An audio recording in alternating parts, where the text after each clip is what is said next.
અમારા એક નવા વ્લોગમાં તમારું બધાનું સ્વાગત છે. તમને જોઈને તમને ખબર પડી જ ગઈ છે કે અમે ક્યાં જઈ રહ્યા છીએ. આજે અમે જઈએ છીએ ભાવનગરથી જુનાગઢ, એ પણ બાઇક લઈને.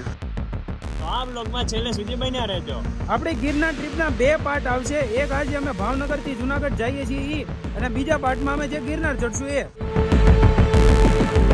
અત્યારે બપોરના 3 વાગે અમે ભાવનગરથી નીકળ્યા છીએ.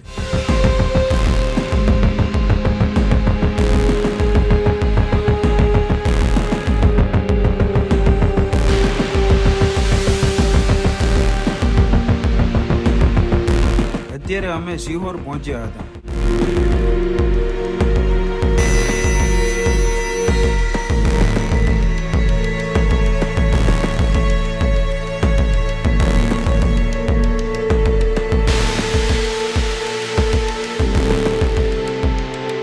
ભાવનગરથી લગભગ 1 કલાકના ડ્રાઇવિંગ બાદ અત્યારે અમે ચાવંડ પહોંચી ગયા હતા.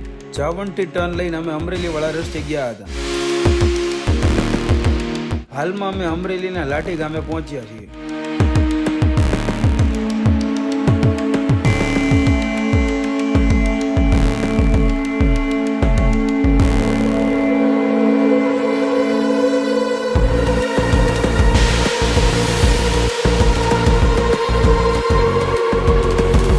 હાલ મિત્રો અમે અત્યારે અહીંયા અમરેલી પહોંચી ગયા છીએ. અહીંથી અમે બગસરા જવાનું છે ને ત્યાંથી બિલકાવાળા રોડે થઈને આપણે જુનાગઢ પહોંચવાનું છે. રસ્તામાં થોડોક વરસાદ હતો પણ એટલો બધો અમને નડ્યો નહોતો. અમરેલીના બાયપાસ રોડે થઈને અમે બગસરા વાળા રોડે ગયા છીએ.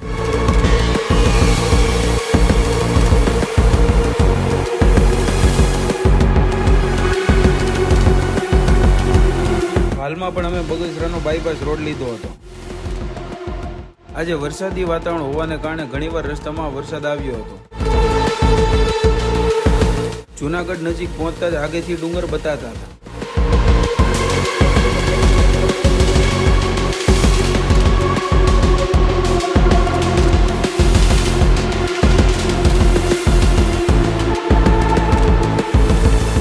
અહીંયાથી જુનાગઢ માત્ર હવે 20 કિલોમીટર જ બાકી રહ્યું હતું.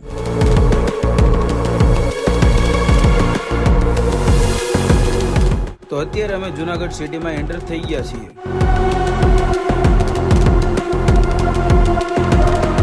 4 કલાકના ડ્રાઇવિંગ કર્યા બાદ અમે અહીંયા પહોંચી ગયા છીએ. તો તમે અહીંનો નજારો જોવો.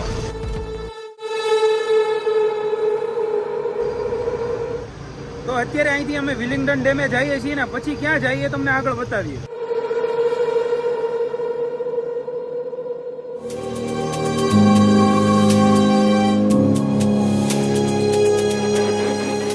તો અત્યારે સાવ સાંજ પડી ગઈ હતી ને વિલિંગ્ટન પહોંચતા અમારે લગભગ 7:15 જેવો સમય થઈ ગયો હતો.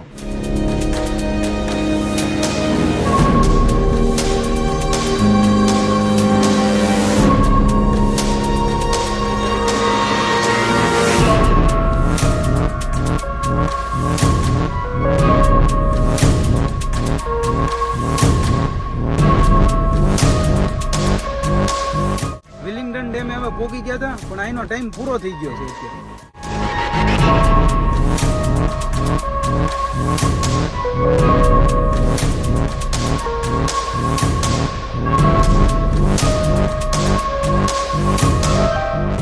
તો અત્યારે અમે વિલિંગ્ટન ડેમેથી હવે તળેટીએ જઈએ છીએ અને ત્યાં હવે કંઈક રહેવાની વ્યવસ્થા કરશું.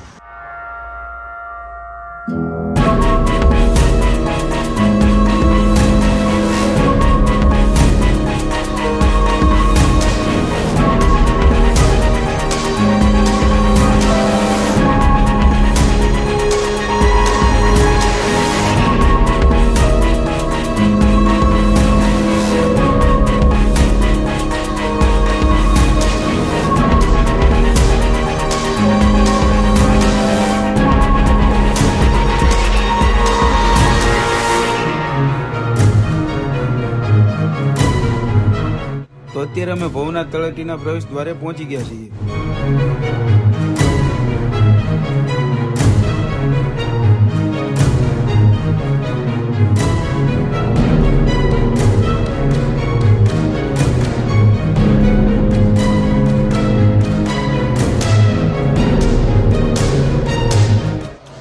તો અત્યારે જ્ઞાતિની વાડી અમે પહોંચી ગયા છીએ અને અહીંયા જોઈએ કે હવે રહેવાની વ્યવસ્થા કઈ રીતની થાય છે.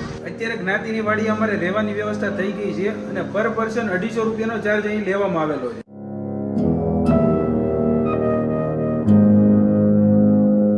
તો અમે અહીંયાથી હવે જમવા જઈએ છીએ.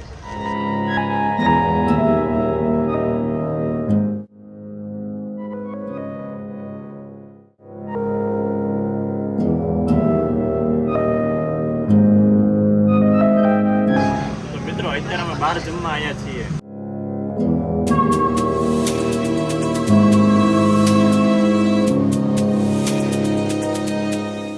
તો આ આપણે જુનાગઢના પાર્ટ 1 ને અહીંયા આપણે અંત આપીએ છીએ. આ વિડીયો તમને સારો લાગ્યો હોય તો લાઈક કરો, કમેન્ટ કરો, શેર કરો અને અમારી ચેનલને સબસ્ક્રાઇબ કરો. દરેકને જય દ્વારકાધીશ.